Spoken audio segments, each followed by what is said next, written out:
We live? Looks like it. All right. Hey, everybody. I'm Helena Hart. If this is your first time to my channel, I'm here with my best friend in the entire world, Mike Goldstein. Hi, Helena. And we actually need your guys' help. Can you hear us okay? We're trying something different with the microphone today, so let us know if you can hear us and see us in the chat. We're really excited. Actually, I'm pretty nervous for today. We're going to do something totally different rather than just give advice. We kind of wanted to come on and talk a little more personally about some things that we've been going through recently. So yeah, I don't know if you guys saw my community post or maybe over on Facebook.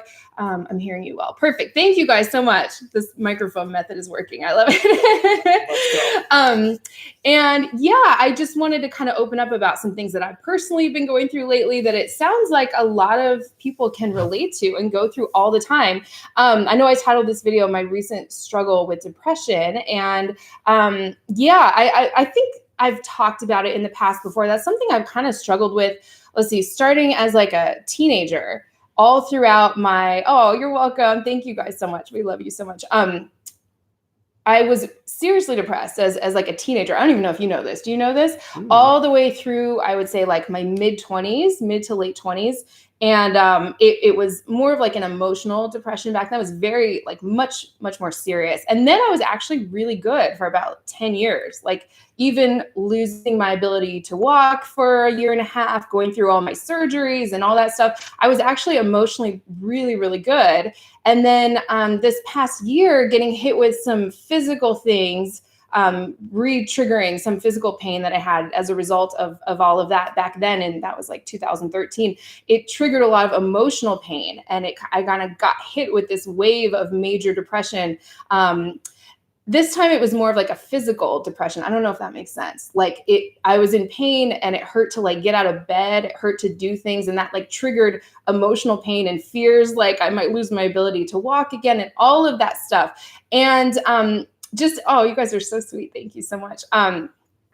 Yeah, it just turns out that it's something that everyone goes through. And I know a lot of times I hear from women who say like, oh, well, it's easy for you to, say this and give advice because your life is probably perfect. And it's really like, we're just like normal people who go through struggles and just like everyone else. I mean, most coaches that I know have totally like been through hell, right? In their love lives and just in general. And that's what compels us to want to help people. So anyway, this is kind of what we want to talk about today. We have a lot of questions that you guys sent in that we're going to get to probably towards the end. And we just want to like shine a light on some of this because I know it's like, I mean, even right now I'm like nervous, I'm like shaking and like sweating, and it's something, it's like embarrassing to talk about, but we want to kind of be more authentic and talk more openly about some of these things because it sounds like this is something that a lot of people are going through, not just the physical pain, but the emotional stuff too. I know it's my tendency to want to like isolate myself and hide and not be a burden. And that's why I tend to isolate myself. I tend to go into hiding when I'm not feeling good because I don't want to like burden people or inconvenience them with what I'm going through. And obviously it doesn't help. It's better to be open about it. I've certainly found, and we can talk some more about our experiences with that. Is there anything you want to say before we kind of jump in?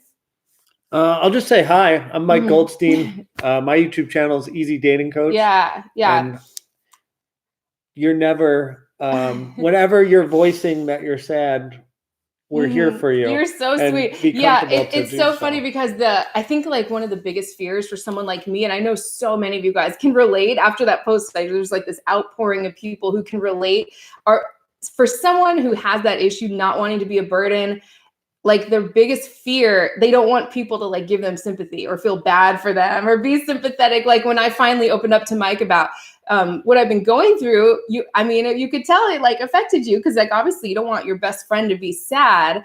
And then I feel bad and then I don't want to, it's like my biggest fear is for people in my real life to see this and reach out and be like, oh, is everything okay? Can I help? And it's like so sweet and I appreciate it so much, but there's something about that makes me really uncomfortable. It's just something I'm continually working on. So yeah, the point of this is not for, I'm somebody who I don't like attention. I don't like people feeling bad for me. I don't want anyone to feel bad for me because I'm doing so much better now. It's a process. It's like there's good days and bad days. And today I'm feeling pretty good. Yesterday was tough. Earlier this week was tough, but now I'm it's just like ups and downs, just like everything else. So do you want to talk about, I know I saw something you posted that I thought was really huge that I wanted to talk about, something about like when you moved to LA, like last year, you started comparing yourselves to other people. Sure. Okay. I'm going to scroll through these while you do that. Is Yeah. that okay? Yeah, Okay. absolutely. So I used to live in New York City, and I always just compared myself to myself. I still had my business out there, and I was like, oh, I'm doing pretty well. And I guess the great thing about New York City is when you take the subway, you could be sitting next to someone with a net worth of $5 million. Like, New York is very, like, you're not showing off what you have. And so then I moved to LA, probably like, I don't know, 9 months ago or so. And I'm 2 blocks from the beach, and I go on what's called the Strand, and that's all the houses that are facing the ocean. And it's like $8 million house to $15, $20 million house. I'm like, I will never, ever have enough money to afford any of that.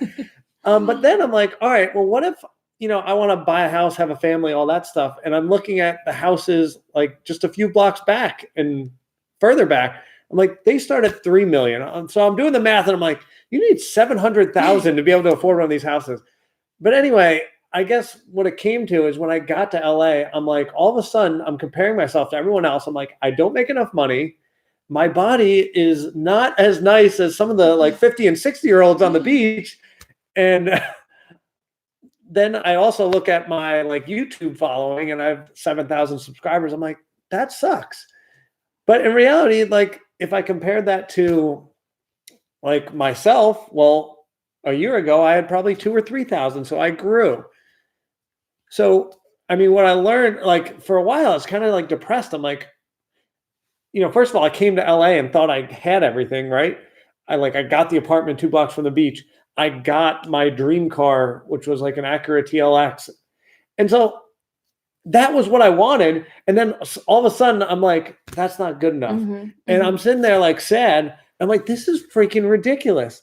Like there are people that don't have food. There are people that don't have clothing. I have a bed. I have like a chair to sit on. I have a couch. I have a best friend. Like, this is insane. Yeah. It's interesting because there's so many good moments. Like every time we get together with our group of friends, or just when we hang out, it's like we laugh so hard. It's like painful every time. And it doesn't mean that, everything's all better now. There can still be these things like insecurities running under the surface. When I saw that post, I mean, I totally relate to that. And something I hear a lot is like just feeling that if we're giving advice and the advice works as I've seen that it does. I know you guys know that too. There's this tendency to think that the people giving the advice have this perfect life. I mean, even our friends who do what we do on YouTube and other places where I know them personally, I know for sure that they're just a regular person with struggles just like anyone else. When I watch a video of theirs, I'm like, oh, it must be nice to have it all together. That must be great.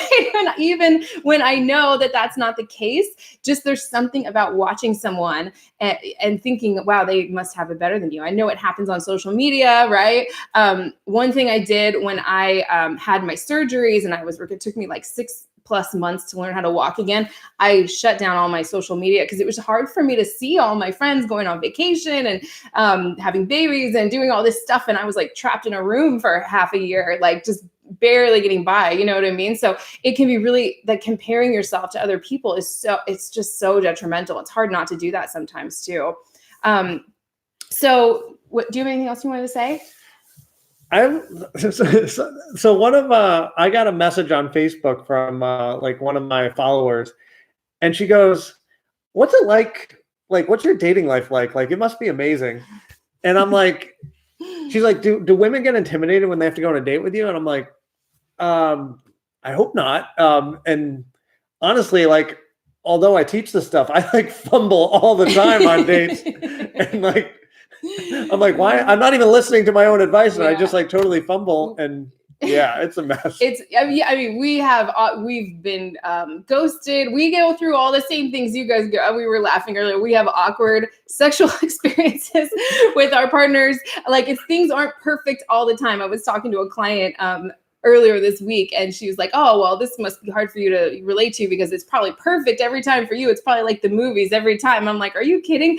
Every single person, every single client I've ever had has had awkward experiences in dating or sexually, or nobody, if anyone out there has ever had it go perfectly for them every time, we'd love to hear your secrets, because it's just part of life, you know. It's just part. We all go through these same things, and that's why we want to help. If everything was perfect in our love lives or in other areas, like I know I talk a lot about law of attraction and letting things unfold naturally. If I was a naturally patient person who didn't want to control everything, why would I wouldn't feel compelled to teach that? Because I would be like, nah, it's not that hard. Just let people figure it out on their own. But that's something I personally struggle with, and so I like to share what really works. So yeah. So something, yeah, we have like a little outline here. I don't know if we should stick with it or if we should go through some questions that people sent in. I kind of just emailed Mike the other day, writing down some like fears of mine, like what would make me not want to talk about this.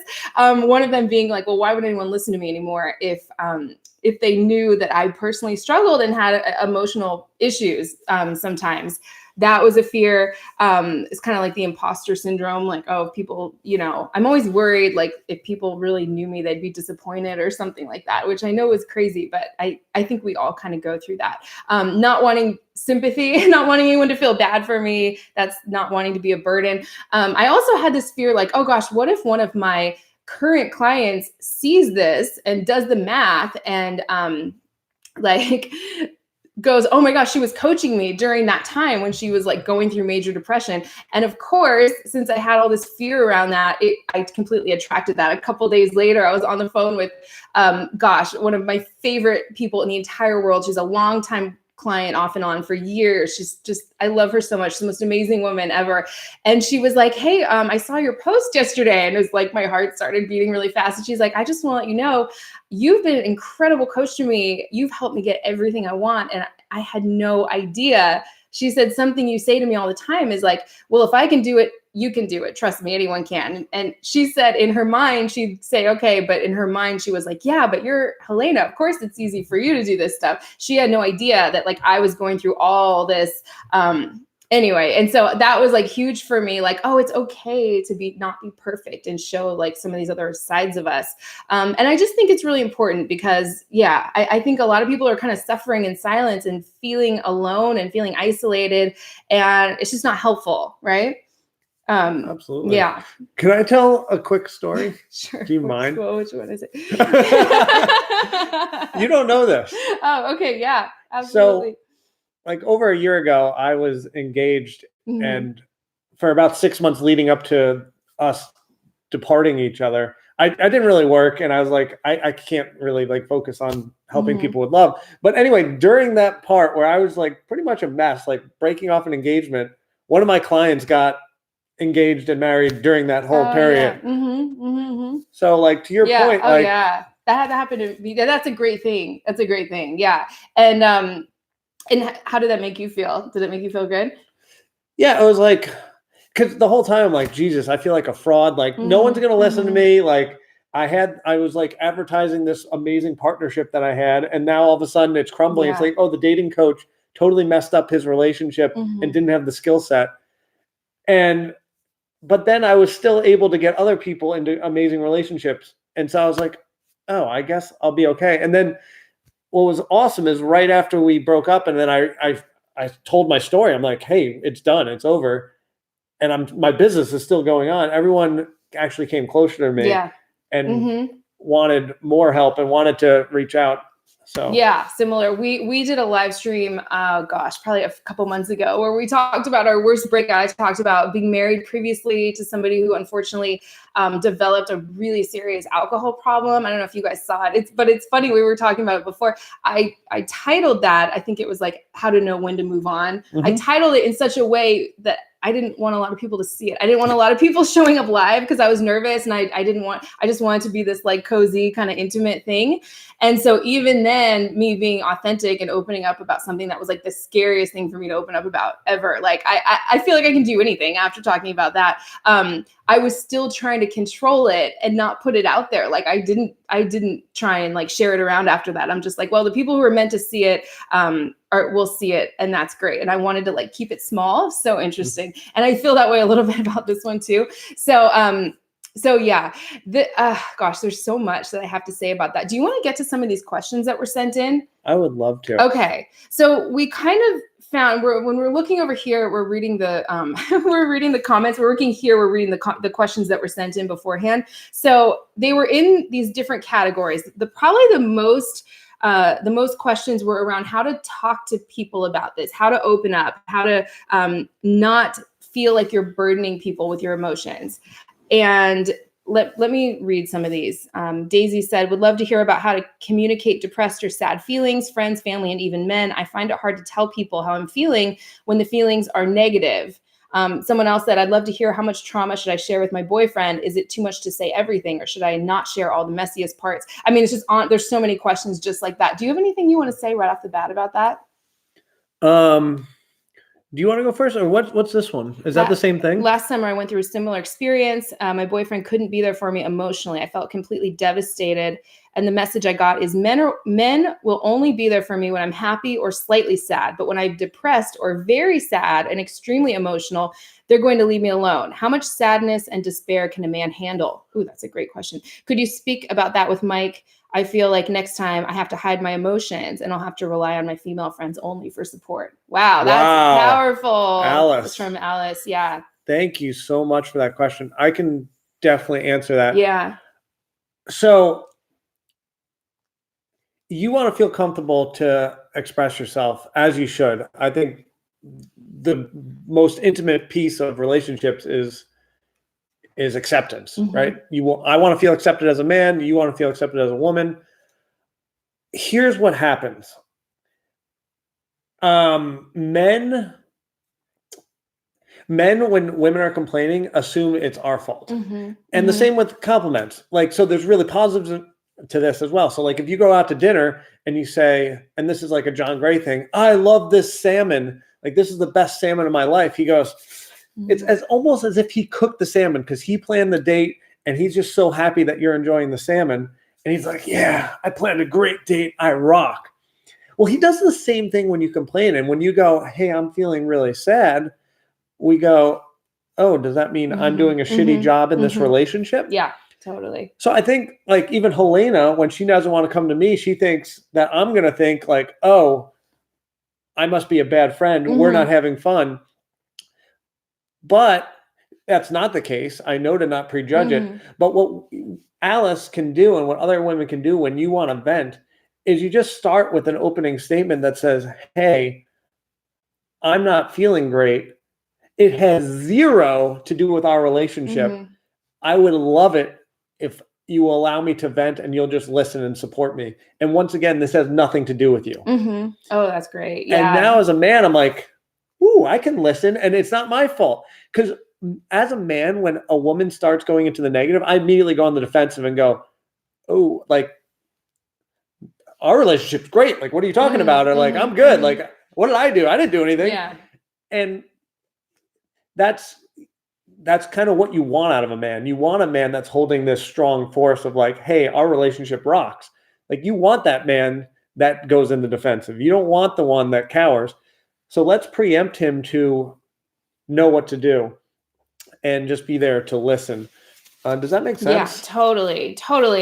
Something I've found over the years, like talking to men about this I feel like as women, our brains are so much more complex to where I can actually genuinely have a fantastic time and laugh really hard, genuinely, while I'm depressed. And it doesn't mean that means I'm having a good day or a good moment. It doesn't mean that the depression's over. So like we can have a wonderful time, great night or something. And then the next day you call me and I'm crying and you're like, what happened? I thought everything was good. It's not just you. It's like, I remember when I was married, we would kind of go through the same thing on both sides.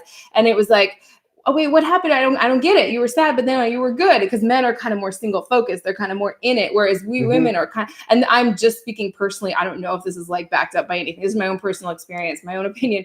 We can have this depression running under the surface and feel insecure and not great, but still genuinely have a good time. But it doesn't mean the next day, like we can go like this. Like that's the dynamic nature of the feminine and of emotions.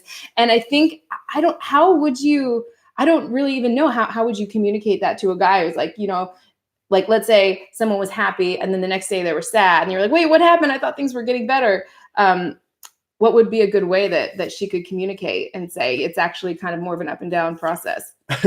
That's so funny you asked that. I actually thought the way you described it was perfect, that you were kind of like, hey, I am in a state of depression right now, but I'm going to go have fun today. And he's like, oh, I totally get that. Yeah, we're going to have fun today. But that doesn't mean I'm still not depressed. So when tomorrow I'm wherever I'm at, like understand this is where I'm at. It has nothing to do with you.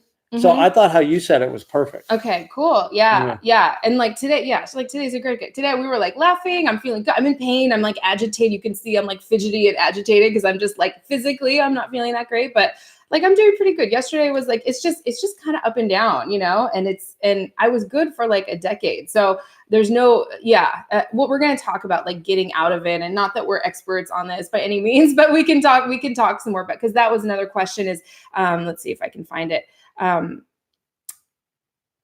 Like how to get yourself back up. Kelly Ann says it takes a lot of courage to share something so intimately. Something I think I would like to hear is how to come out of the funk. How do you get yourself back up? I'm in a super dark place. I've barely taken care of myself after caring for young children all day, every day by myself. So do you want to kind of go into that part? Like what you do to get out of it? I'd love to hear actually, because I don't know this, when you told your story about feeling insecure and comparing yourself, which we can all relate to, at least I can. What do you do for that? Do you have any advice? Yeah. So this is a great story of how I felt really insecure. So I go on this first date. One of our friends set me up with this woman, and we go on a walk on the beach and we're hanging out, and she decides to tell me, Mike, like I'm having fun. I just wanted to let you know, I'm also dating this professional volleyball player. Oh yes, I remember this. And I'm like, oh, good. Good to know. And I'm like, well, I don't necessarily look like a professional volleyball player. And when my shirt comes off, there's a little bit of a belly here. But so I'm like immediately like, oh boy, like that's like some serious competition. Like I can't compete with a professional volleyball. Like that's like chiseled abs and like all these wonderful things physically. And so like I obviously got a little insecure, and I was like, I can't compete with that. And in LA, like, is it all based on looks? And then, so I was very insecure. And then I went home and I'm thinking about it. I'm like, wait a second. I do bring something to the table. Like, I'm a dating coach. Like, I know how to date kind of sometimes. And like, I have a decent personality, and like, realistically, for the partner that makes sense for me, they're going to adore my personality and adore, probably based on my personality, adore all these things that are happening. So, and if she doesn't see all that, then we're not a fit, which is fine. And if she's much more interested in this chiseled volleyball player who probably has the personality maybe that she's looking for in that moment, that's awesome. And I am rooting for them. So really, you just going on these dates, I'm just coming with my confident self of what this is, whether I'm, 40 pounds overweight or the right weight, it's totally irrelevant. I'm happy with what this is. I'm happy with what I'm bringing. I'm holding my space. I'm able to make eye contact and feel confident in this. But yeah, to your point, like, absolutely, I get insecure, but then I need to kind of ground myself and realize, like, I do have things that I can offer. Yeah. I mean, who cannot relate to that? Gosh, as women, especially, like, I will say, I have never felt, worse about myself than I do right now. I've never felt more uncomfortable in my skin.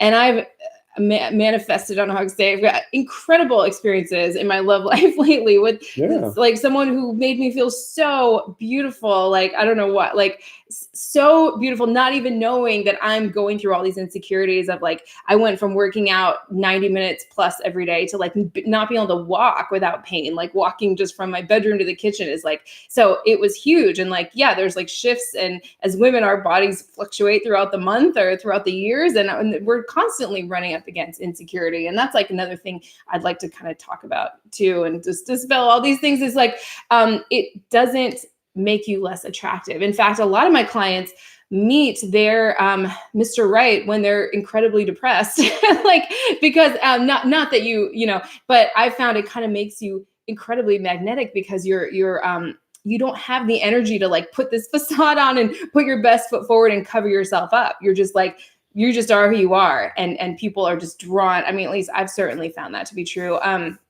You know, rather than trying to be perky and paste a fake smile on your face and pretend like everything's great, you just don't have the energy to do that. And you're kind of like, sometimes I feel like I was telling my client, like, sometimes I feel like I'm actually a better coach when I'm going through a little bit of depression or emotion because I'm more introspective. Sometimes I'm more creative. Sometimes I feel a little more inspired. So you can use these gifts.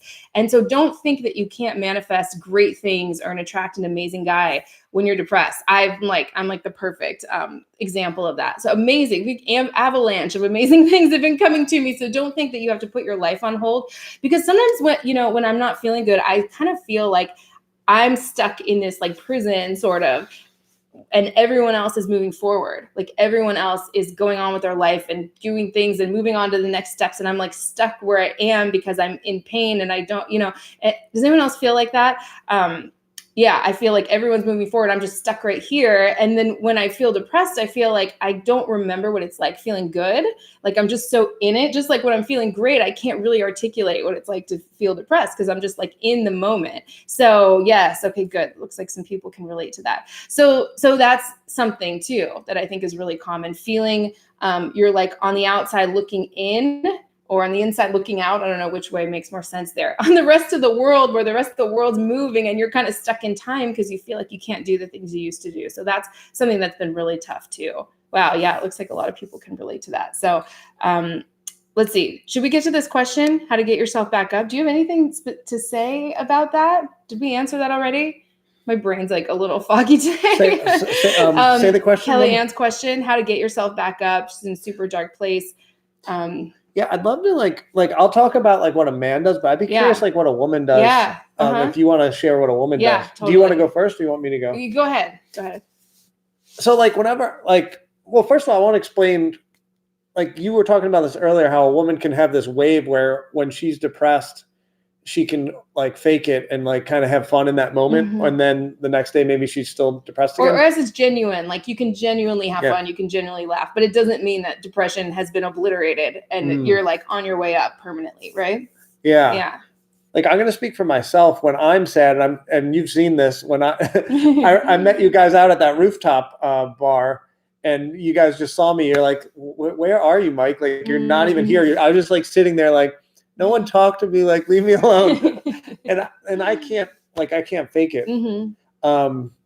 But yeah, so the way I've typically gotten out of being depressed is like, you got to find activities and you got to start completing things. Like, I think it was like 2 weeks ago, I'm like, just had like a total meltdown. Like, what am I doing with my life? Like, I need to contribute more. And like, what is my purpose? And blah, blah, blah. Like, just like, totally rethinking everything.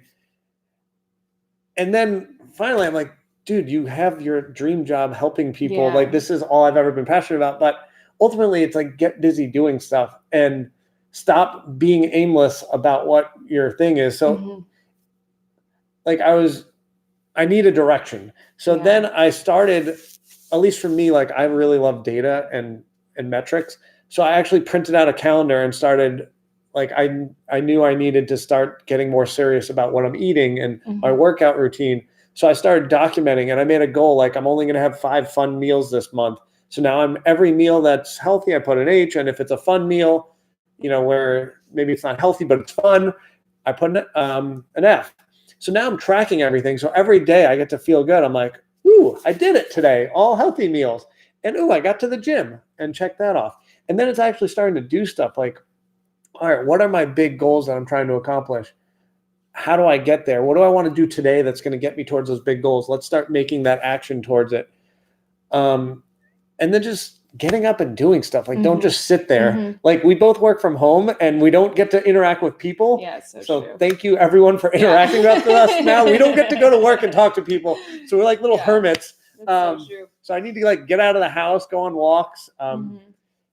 So like just going and doing stuff, going out to the gym, even going to the grocery store. That's a big to-do. I got out of the house. Yeah. Monday, that's the only thing I could do. That's literally like you called me. I was like, you're like, just go do something. I'm like, I cannot get out of bed. I can't move. It's like it's such a physical thing. It's crazy. And I went to the grocery store and that was like my big outing for the day. That's like as much as I could do that day. And that's okay. And yesterday I actually the workout thing is like emotional for me to talk about, but like I didn't, even though it was so minuscule compared to like what most people can do, it was more than I could have ever done over the past, I would say 6 to 8 months. So like was like a big win. I sent you a screenshot. I'm like, oh my God, like, and not being as much in pain today as I thought I was going to be is like huge. So that's why I don't want to talk too much about the physical pain and get too specific about it. Cause I feel like I'm on the brink of making a little progress. And so I want to like keep going on that train, but yeah, you're doing awesome. I'm trying. Take it over. Yeah. So it's it's hard. And I feel for you. Everyone who's saying, I think somebody in there was talking about some physical disabilities and pain, and everyone seems to be having like autoimmune issues and all this stuff. So God, my heart goes out to you. I totally, even the past few months too, like I couldn't eat anything, but then when I did, I get an allergic reaction. Like my face was all swollen. And do you remember that? I was just all inflamed. That was crazy. And it was like awful. Yeah, it was really bad. So I'm hoping to like turn a corner on this. So getting out of it. It's so funny. That's such a masculine way of explaining it. And it really works. What you said, Mike is like the king of the spreadsheet. He loves spreadsheets. So I love that you printed out a calendar and you wrote it all down there. And I think there is something to that, like getting out and doing something. It can be so hard. That's why it can be good to like go and meet up with people or have someone come over. I think a few days ago, I just had like somebody came over because I didn't feel up to like leaving and being out in the world, but that was incredibly helpful. Even if you don't talk about anything, just kind of like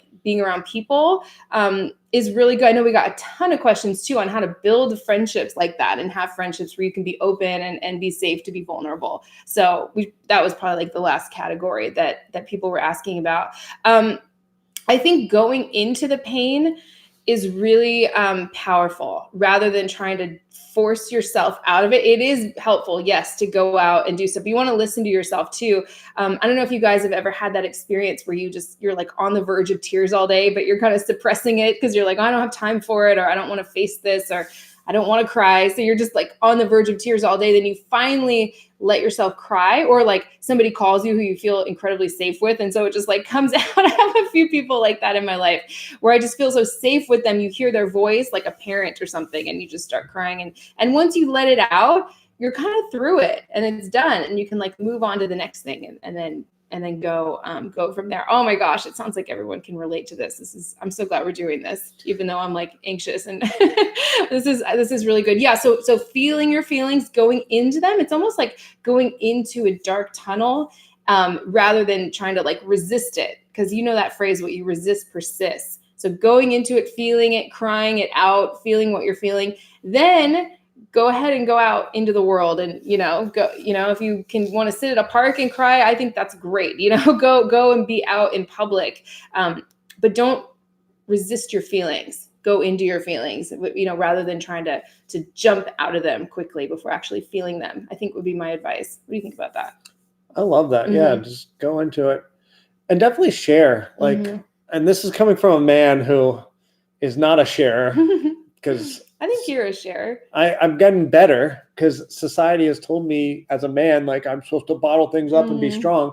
And I've been trying to break that paradigm for a long time now. And I have, as a man, like I'll openly admit, I have a ton of feminine energy that I go into that I find very powerful to access, where I typically find that when I vent and I express all my emotions, I actually feel better which stereotypically has been more of a woman quality.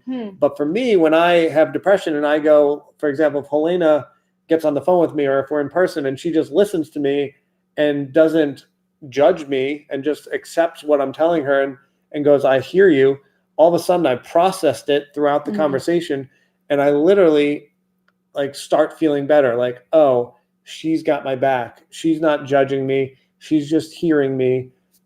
And now I feel safe and I feel like I'm not alone. Yeah. It's funny you say that because you have a lot of masculine energy too. We're like, go, let's like plan and do this. And again, it's like you're ramped up on both sides, which is great. That's like having a full, complete life. I think that's amazing. What I'm curious, your thoughts on Alice's question, like how much sadness and despair can a man handle? Like if your partner came to you and was like, I'm actually really going through this. Is it the way they say it or is it right? It's all about the way they express it. A man, the right man for you will handle all of you and will handle and want to know everything about you for a really intimate, amazing partnership and soulmate.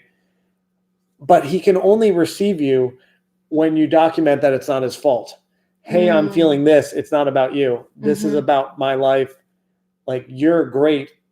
I'm passionate about you. This is not about you. Now, let me download some information on you. And then you've gotten the right to dump now. And he says, I'm not working now. I'm free. Let's go. Give it to me. And then you dump whatever the hell you want to dump on him. And maybe in the early stages of a relationship, you give him a little piece and see how he handles it. And as he earns it, as he earns the right to really get to know you, then you get more comfortable. And now you're dumping the whole thing. But as you're going through this process and you're dumping, once you've finished and you feel like you've downloaded information, then you give him appreciation. Like, thank you for making me feel comfortable. I feel better. Or thank you for supporting me. And now he's like, wow, this is great. I just sit here. I get to know my partner better. I feel like we're now one. And I get appreciation and it's not my fault. This is intimacy. This is a relationship. And frankly, that's exciting. Like, especially for me, like I crave real intimacy and really getting to know a partner. I can't stand surface level.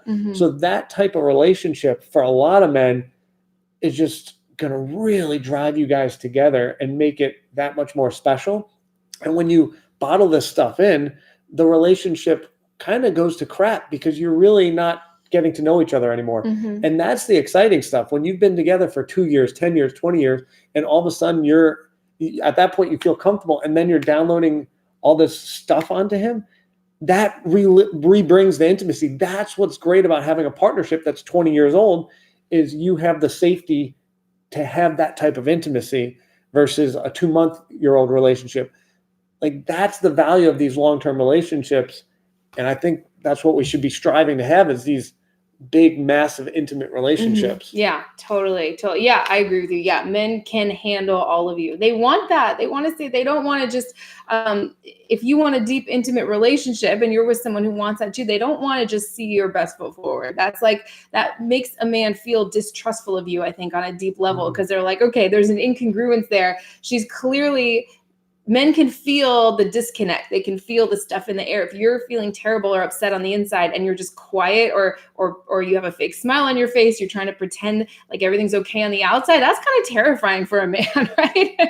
Like, and we've all been around those people and we've all been those people ourselves where we're trying to cover it all up and we just feel like we're going to fall apart on the inside. And it's much better just to let it all out.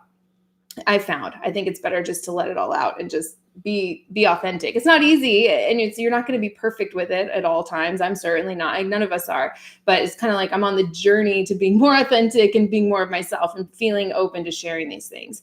We got a lot of questions too about, I don't know if it's on the other side of this paper. About just having, let's see, I hear people telling me, I'm not completely accepting my physical condition. I'm focused too much on getting back to life and physical health that I used to have. They say I have to accept and deal with it the way it is right now. I understand what they're saying. I should surrender, but it also feels like giving up. How do you guys see this? Evelyn asked, great question. Great question. I think, do you mind if I take this one? And then I would love to hear your thoughts on this too. Go. should I turn the air on more? Are you warm? I'm like kind of warm, huh? Yeah, I'm like it's hot. sweating. Okay, let me answer this and I'll go, or you can if you want. Or I'm on just it. came back on. I'm on it. I know, we get so warm doing these things with the lights and everything. You have to make peace with where you are in order to get anywhere else. You just have to. You have to make peace with where you are if you want to get anywhere else. So I was talking to my counselor. I can tell you guys a little bit more about what I've been doing. I think it is important to talk to a professional, even if you have amazing friends. Like, I mean, obviously my friends are like some of the most amazing coaches and like the professionals in this area in the whole world. And sometimes it's hard for me to share. Like I shared in my, like Mike knew that there was something wrong with me. And sometimes you don't feel comfortable sharing some of these things even with the people who are closest to you. So I've certainly reached out and gotten support, and I would love to talk some more about that sometime. I wasn't planning on talking about that here, but if anyone's interested, let me know and I'll tell you guys what I've been doing. But what they told me was depression and the physical condition, like what you're experiencing now, it's not like this thing that can, it's very, she's explained it way better than I did. It's very up and down. Like you might want to give yourself a timeline and say, like, from now until summer, I'm not going to judge myself day to day where I'm at. I'm not going to judge myself harshly and be like, well, I don't feel good today. I should feel better. Or I felt worse than I did last week. Because it's like, don't judge yourself day to day. Take it one day at a time. Yes. But sometimes, especially with physical things that just take time to heal, especially if you just started implementing changes like I've been doing, giving yourself a timeline. I'm not going to worry about this for 6 months. I'm not going to take score of where I am unless where I am feels really, really good to me and it's going to make me feel good. But I'm not going to take score constantly of where I am and judge myself for it. So making peace with where you are, accepting where you are, and then turning your attention to where you want to be. We can talk some more about that if anyone's interested. But that was something really helpful that the person that's helping me was saying, is that give yourself some time to not constantly take score of where you are. That was tremendously helpful. It's funny. It's something I talk about all the time, but sometimes it's hard to apply these things to your personal situation when you're the one in pain and going through it. Any thoughts there on, do you have to accepting where you are, but turning towards what you want and getting through it? Can I tell a story? Yeah. Yeah. This was terribly tough on me. So I was playing semi-pro soccer, and at 26 years old, I was playing basically 5 days a week, and I was pretty good, pretty decent. And so at 26, this should be like almost the height of your career. I tore my abdominal, and it got awful. Where literally, if you asked me to walk half a mile, by the time I got half a mile, I was like, I need to sit down. Like, this is bad. And that's coming from someone who used to play a 90-minute soccer game and be in great shape. And it got so bad where it's like, I'm in bed and, it's time to get up in the morning. And I'm like, I can't get up. Like, you have to use your ab to get out of your bed. You have to use your ab for everything. To get out of this chair, you have to use your abdominal so like I had a system on how to get out of bed. I had to like turn and use my arms and like this whole big system to literally just get out of bed or to get out of a chair. Anyway, it was miserable coming from someone who worked out 6-7 days a week. Anyway, you get it. So my whole life revolved around 5 to 7 days of lifting a week, soccer 5 days a week. Just that's what I did. I worked out. I liked activities. So now I can't do any of that. So this is my whole life. Like my whole fun life is doing activities, playing soccer, working out. So I couldn't do any of it. So for me, it caused great depression, like crying. Like I lost my life. I've been playing soccer since I was 4 years old. So at first it was like, let's go into the emotions. Let's go deep into the emotions, where I just cried and allowed myself to be upset with it. And be upset as long as you want to be. But then eventually you got to figure out something to do, right? So then I figured out, what's my new hobby? I'm like, I'm going to start reading books because I can actually physically do that. Like I don't have to get up. I can sit here and I can read. So I started reading everything under the sun to learn, and mostly nonfiction, and just went on educational. And then I realized who I used to date at that time. it used to be all athletic people that like doing stuff, and I can no longer do stuff. So at that point in my life, I started dating women that didn't necessarily love to do activities. Maybe they liked to read. Maybe they wanted to do these types of things. So who I dated drastically changed because I changed. I was a new person in this new place that I was at. But then eventually, I saw 14 doctors. I tried 3 different types of physical therapy. I just couldn't get it to better. But eventually, I wasn't giving up. I still was looking for new strategies. So I eventually found a new strategy that over a decent amount of time, thank you, cousin-in-law, he helped me. I got a process that I finally got better. So to answer the question very long-winded, what I love to see is spend your time on things that make you happy. And if the new norm is doing X, then go do X and find happiness there. So be happy with whatever state you're in, but also be strategic. If you've got a game plan to go potentially fix whatever your problem is, whether it be depression, whether it be a physical problem, start implementing the strategy and do it at the best ability that you can. So you feel like there's no rock unturned. I'm doing this. And it's okay to take breaks where you think it's hopeless, and you can feel hopeless for a bit and dive into that for a little bit, but then get back up. That's so important. I think it's so important putting your brain power into something. I can relate so much to that, being so athletic and active. Even after my surgeries for like 5 years, I was fine just up until last April, right? So it's so crazy. But when I was first recovering from that, that's actually when I kind of started my business. I don't know if you guys know this. This was way before they had live video or anything like that. So I started reading just like you, writing blog posts, writing newsletters, taking clients. I think I was technically still in training to be a coach, but I started taking on clients even just as a trainee and just filled up my schedule, started working with hundreds of women literally. And just having that, because I'm like, okay, my options are I can just watch TV all day long and be depressed and be sad and feel isolated, or I can take this energy I have and channel it into something. So that's when I started.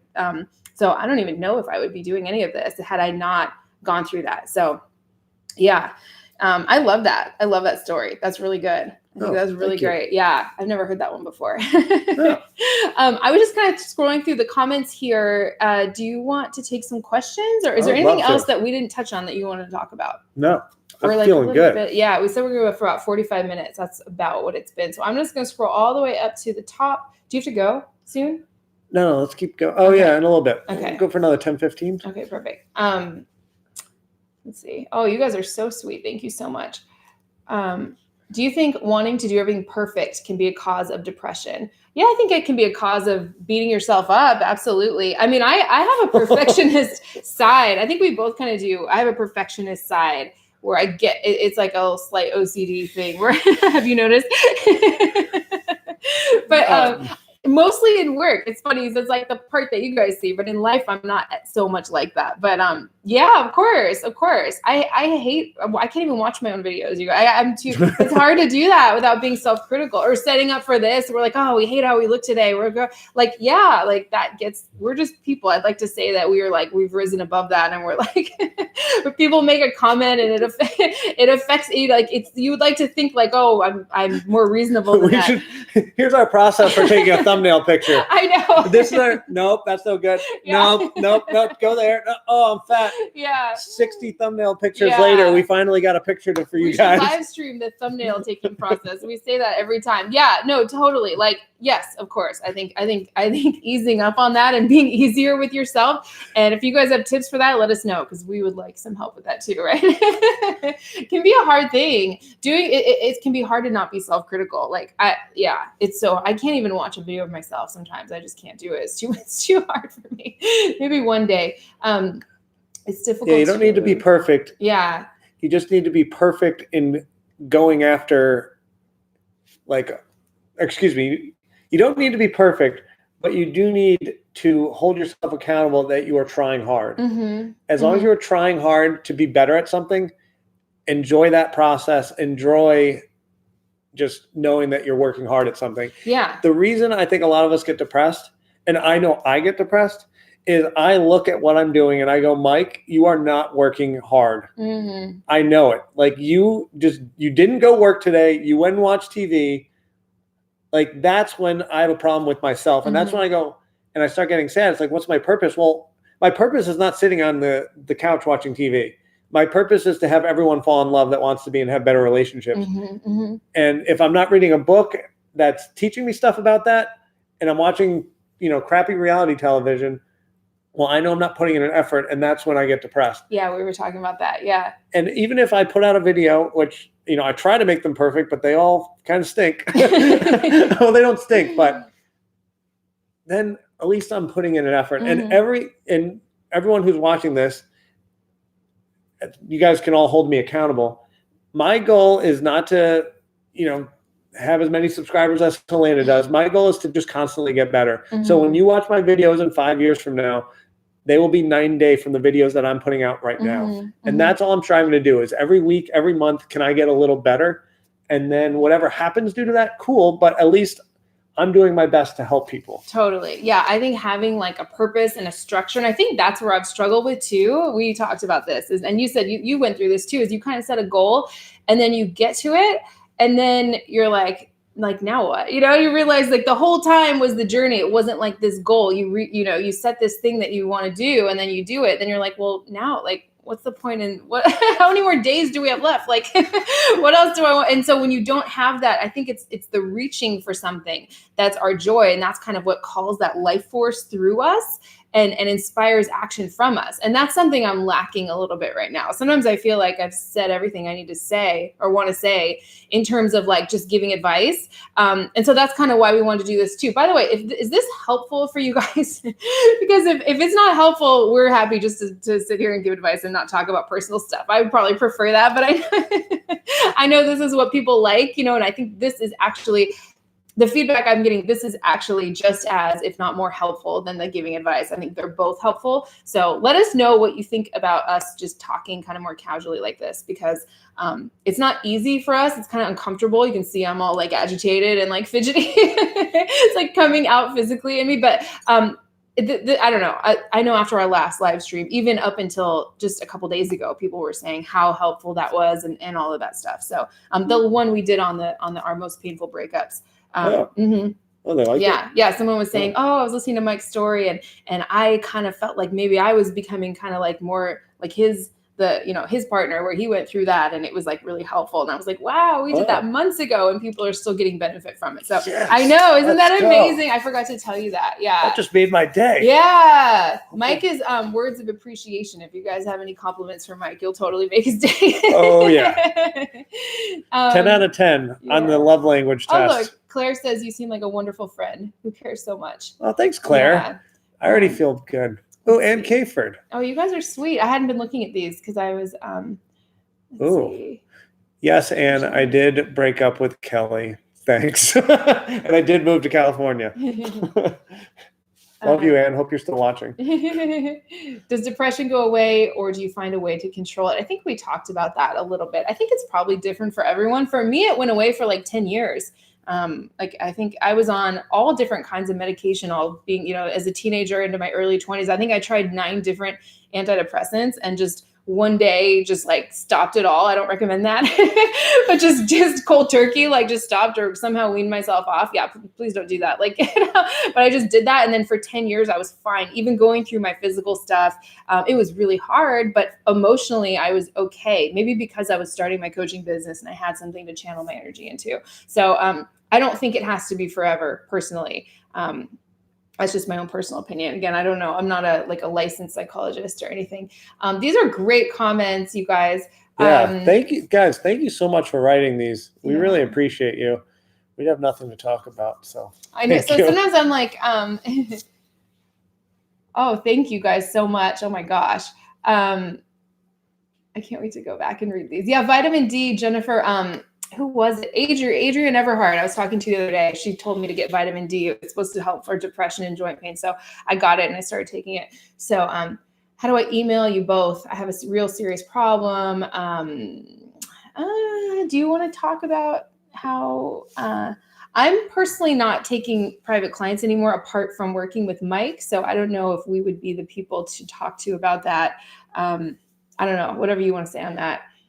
Yeah, Beth, if you're, so we don't, just to be clear, like we don't in coaching, we don't do like Band-Aid fixes for like, if you have one problem and you're expecting me to solve it in 10 minutes, that's not what I do. Cause I find it just, quite frankly, doesn't work, because if I give you a Band-Aid, then a week later you create another problem within your relationship. What we do is work with folks for a long period of time, where it's private coaching for like 6 months, and it's taking your relationship from a state of being like good and then making it amazing based on teaching you how men work, how to fight fair, how the anatomy of a fight, how to have sexy boundaries, how to communicate so that he can hear you.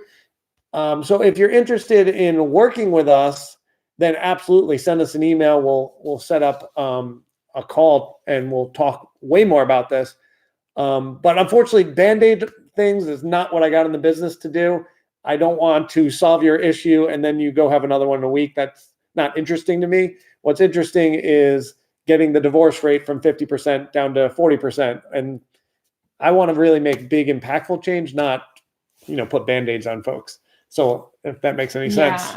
Yeah. If anyone's like struggling, I realize I should have put I'll put some resources if you're like in some kind of crisis or some kind of situation. Like I have a master's degree in psychology, went to grad schools, but I'm not like a licensed psychologist, licensed therapist or anything like that. So if anyone is looking for help in that area, let me know and I can direct you to some resources that I'm personally trying out myself right now. I'm finding it incredibly helpful. So please let me know down below in the comments. Feel free to email me, HelenaHartCoaching@gmail.com. I can direct you to the right thing. Can you give some advice about starting a relationship when you have a chronic health problem? I always worry it would become some kind of patient caretaker equation. Oh, that's a great question. Do you have any?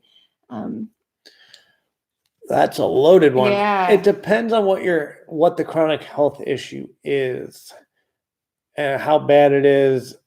But ultimately, as long as you're authentic, honest, and upfront, I believe there's a lid for every pot. So rock and roll, like get out there. If you can get out there and can date, do it. And just be honest with what you got going on. And some guy is going to be like, wow, this is fantastic. Like, and what's interesting about some of these chronic diseases is some of the things can be really beneficial within the relationship, because maybe you need help with XYZ. And then you get to go to a man and say, hey, would you help me with XYZ? And then he gets to do it. And you go, wow, you're such a gentleman. Like, thank you. Some of these men are craving a woman to ask for things. And it ends up being a huge benefit within the relationship, because now he gets to step up and help you, and he gets some compliments. So the right guy, this could be an amazingly great fit. Yeah, I have totally a personal experience. So that wasn't chronic condition, but it was like being on crutches for like a year and a half and thinking who's gonna love me, and totally it being the opposite. And people like, it's like, who cares if you can walk or not? Or like, what difference does it make? So I've had clients who've had MS or some kind of physical disability where they feel nervous, or they get shaky around a guy, and the guy, and I'm like, that is your superpower, because the right guy is gonna absolutely love that about you and just know you're the one right off the bat. So don't feel like you can't get yourself out there just because you're not like feeling 100%. That's my take on that. One last thing. I have one of my college friends, great friend, played rugby, blah, blah, blah. Frat party, gets thrown, becomes paraplegic, can't do anything from here down. And first of all, he's gotten married since then. So the dude can barely move this. That's paraplegic, not quadriplegic. And he got married. So this guy can do it. And he couldn't do anything for himself. And now he still needs aid, like someone to help him shower, do pretty much everything. But he found a woman, he got married. That's so great. But also on top of that, like for me, just my perspective of dealing with him, we went on vacation together. We went to the Cayman Islands, and it was freaking awesome. And it was a better experience with him, because occasionally he would ask me for things. And you know how I felt? it made me feel great. Like I'm actually kind of have a purpose on this. I'm not just here like drinking Mai Tais. Like I am able to help someone who I love. And this is not only am I having a great time on vacation, but I also like am allowing him to have a great time on vacation. Yeah. So it's just really powerful that you can kind of be involved. Amazing. Especially for, I think you'll be just fine. I would try it and let us know, come back and let us know how that goes for you. Just get yourself out there. Let's see. Oh, thank you guys so much. I can't read these out loud. I'll start crying. Some of them are so sweet. Let's see. When you wake up, get dressed immediately. It's been helpful for Tiffany. Yeah, I've heard that too. Ooh, that's actually, good advice. That's really good. Someone else said something about animals. Absolutely, I totally agree. They help big time. Yes, gauging your own process, then comparing yourself to everyone around you. Do you see any more questions here? Suppress 35. Okay, I think we got to all of them. Intimacy. I love that you both being so open. It's very intimate.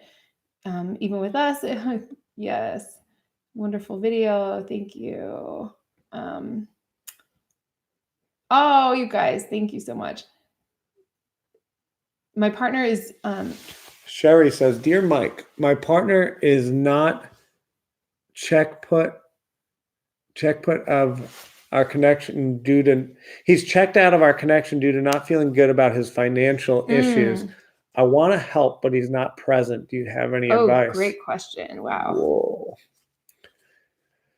Ooh, that one hits home because so when I first started my coaching business many years ago, obviously I was not making any money.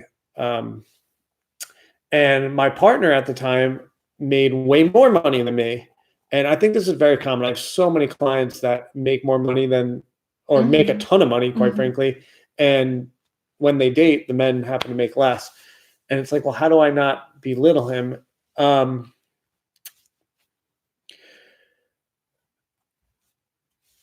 So you want to tell him what's great about him and what you value about him. Because some people do really value a man that is financially successful. But in reality, when I've done polls, 89% would rather have emotional intelligence than someone with money. And quite frankly, with the way the world is, women are kicking ass right now. And you can hear my words. You know how we have a lot of men in executive roles and CEOs and blah, blah. It's going to totally flop in 20 to 30 years because we've got way more women going to college now than men. It's just going to be a total flop. It's going to switch. So in 30 years, women are going to have all the executive roles and we're like, oh man, we need to get men up there. So that's going to happen. But tell them what you value. Like, hey, I value the fact that you're a great listener and you support me and you make me feel safe and all these things. And if he can get over it, then awesome. If he's like, yeah, I am good at listening and I do make her feel special. And if he can get over it, cool. But if ultimately he's just like stuck in this finance thing and that's his issue and you both decide like this doesn't work because he's got his thing, then unfortunately, maybe it's not your partner because it ultimately is on him to decide how he's going to deal with this thing.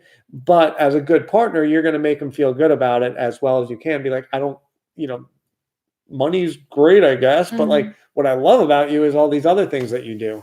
Yeah. Yeah. I think that's great. I have a video on my channel on what to do if your man is depressed, going through financial issues or having a difficult time. That might be helpful and give you some tips and things to say. That's a really, really helpful video for a lot of people. If you want to go check that out, we go a little more in depth, but that's great advice, like appreciating for him what he does bring to the table. Absolutely. Someone else asked if they should share this video with their man.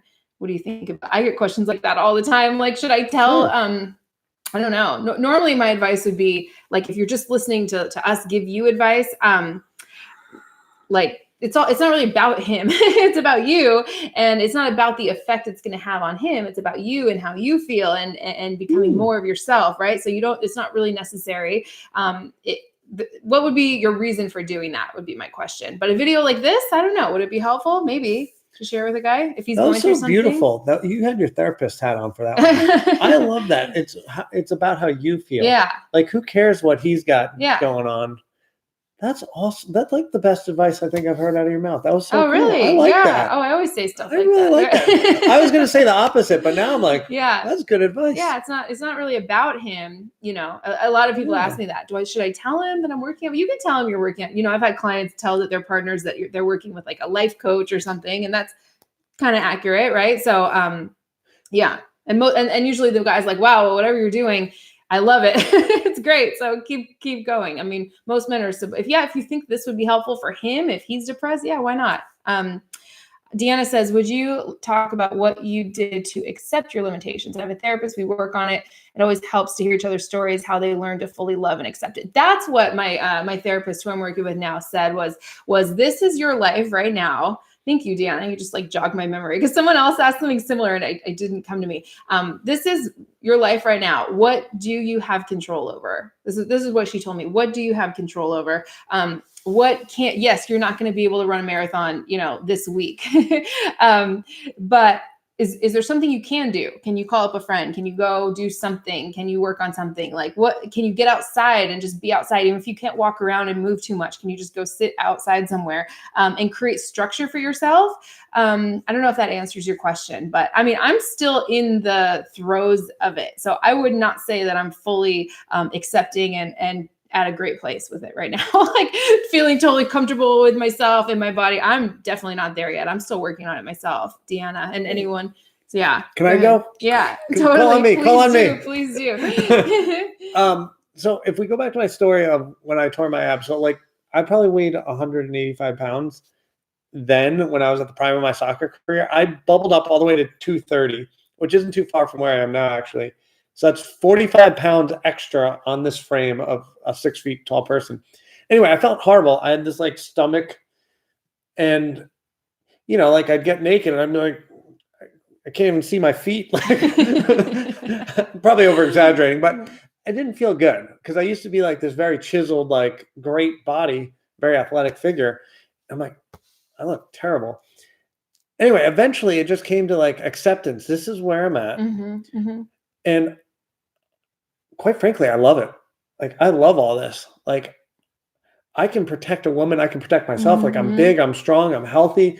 And then now that I love this, well, it would be cool to maybe get in a little better shape. Like, what can I control? Well, I can control what I eat and I can control what I work out when I'm not injured.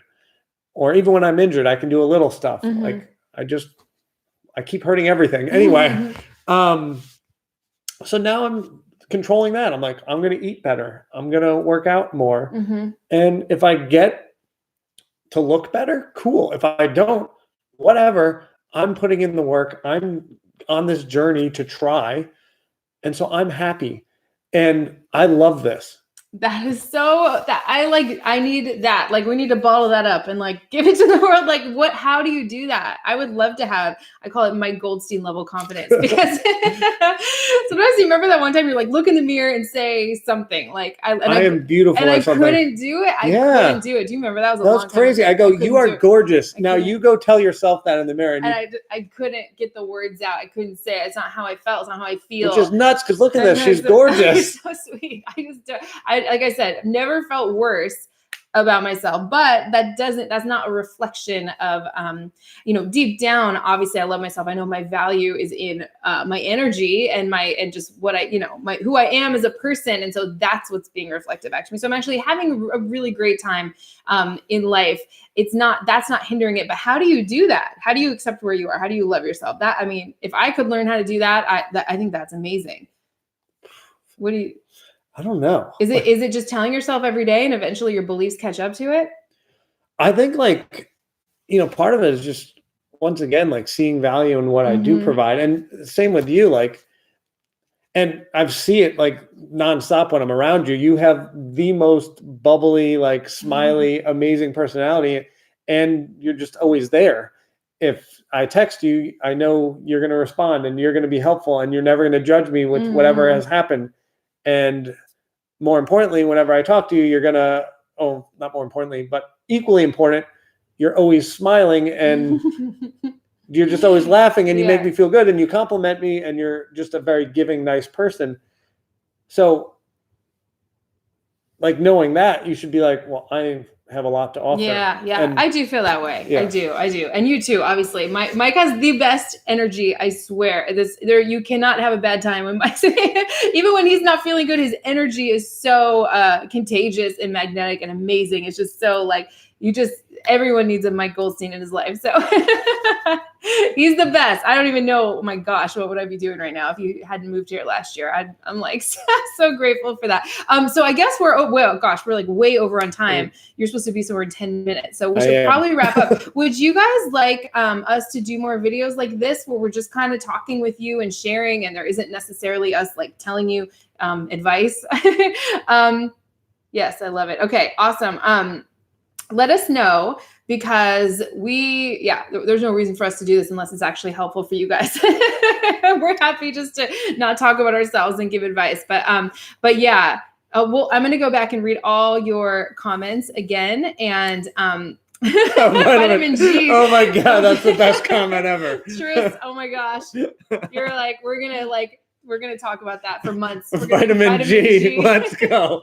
Oh, I love it. Sometimes your comments, you just like change our lives and you don't even know. Like so Vitamin G, that's gonna be comic material for the next like month. Thank you. Thank you. We love you guys so much. Thank you for listening to us. My gosh, there's like over 100 people who stayed all the way till the end. So thank you. We love you guys. You're not alone if you're going through something. Like you are not alone. Everyone watching, if you're watching the replay of us, just like let us know where you're at in the comments. It's just really helpful to see that we all are struggling with something. Nobody's perfect. Nobody's totally enlightened. Like we're all going through these things. So thank you for sharing this time with us. We love you and have a great weekend. We'll hopefully talk with you soon. Love all of you. Smile. Have fun.